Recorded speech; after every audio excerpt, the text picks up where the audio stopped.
Request our distinguished guests to kindly take their seats. We now invite the International Olympic Committee member, Mrs. Nita Ambani, to please make her opening address.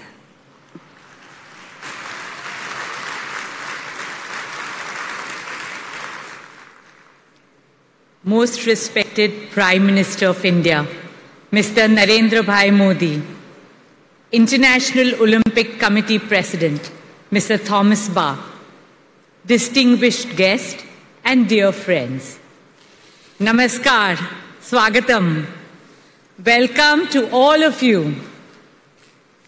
Respected Pradhan Mantri Ji, on behalf of the International Olympic Committee and the sporting fraternity in India and the world, I warmly welcome you.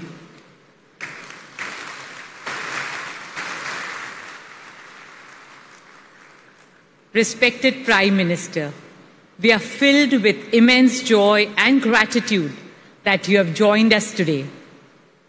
You are the leader of the world's largest democracy, architect of New India.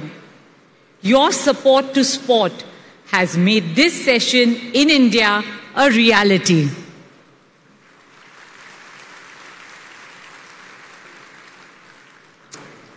IOC President Mr. Thomas Bach, members and delegates of the IOC from over 80 countries, and friends of the Olympic movement.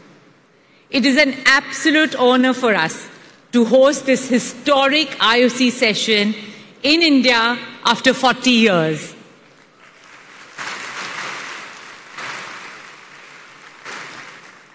And in Mumbai for the first time ever. Amchi Mumbai, our Mumbai, welcomes all of you. In our culture, we say, Atiti Devo Bhava.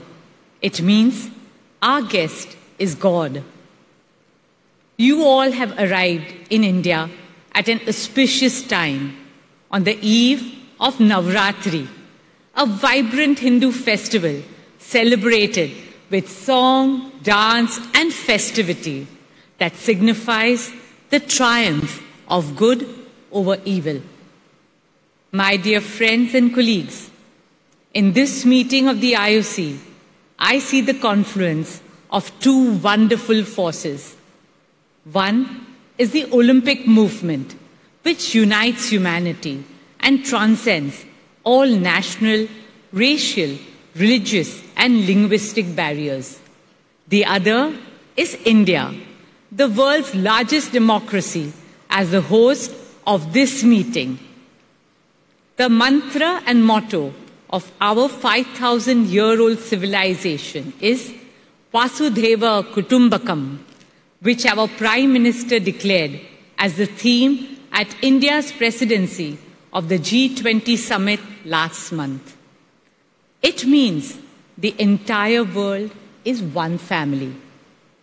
Today, more than ever, our world needs to reunite in fraternity and solidarity. This cannot happen on battlefields. It can only happen on sports fields.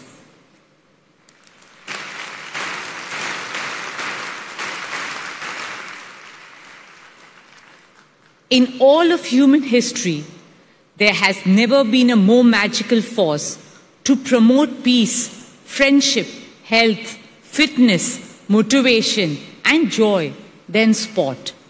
Sport energizes us, unites us, and binds us together in the most beautiful ways. Friends, India was always a great cultural and spiritual power.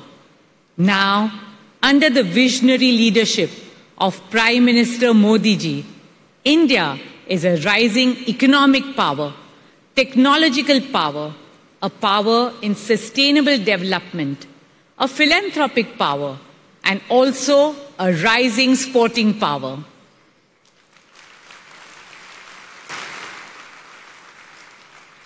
Our young girls and boys are exhibiting incredible talent in diverse sporting arenas around the world. Most recently, they have made all of us proud at the Asian Games in China. Many of them come from very humble backgrounds, and I'm happy to say that some of them are in our midst today. Let's give them a round of applause.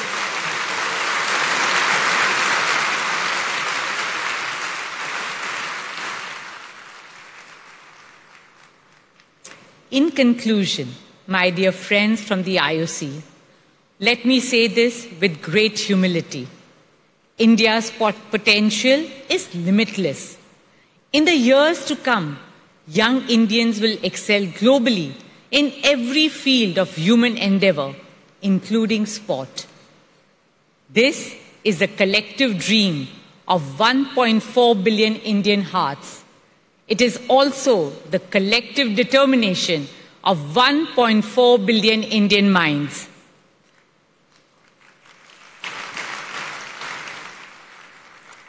Children are our hope. Children are our future. Today, we pledge to nurture and empower our 250 million school-going children through the Olympic values of friendship, excellence, and respect, not just in Indian cities, but also in the small towns and remotest villages of India.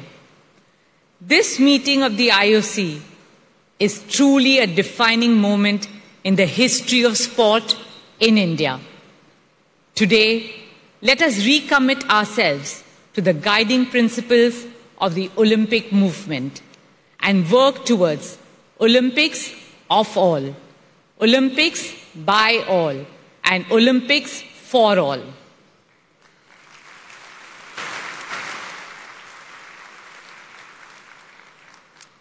Our deliberations and discussions over the next 3 days will inspire and influence millions of young children in India and all over the world to embrace the transformational power of sport.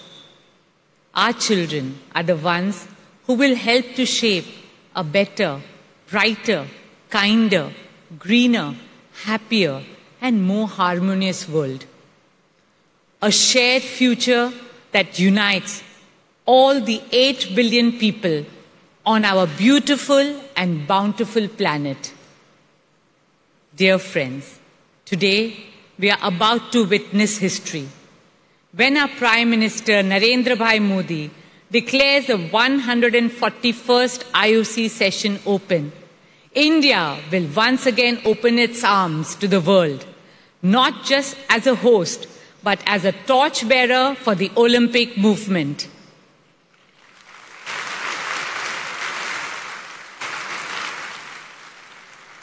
On that note, I wish you all a very wonderful session and a very happy Navratri.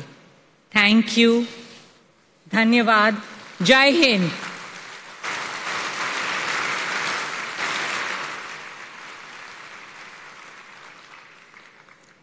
Ladies and gentlemen, may I now request the President of the International Olympic Committee, Mr. Thomas Bach, to address this gathering.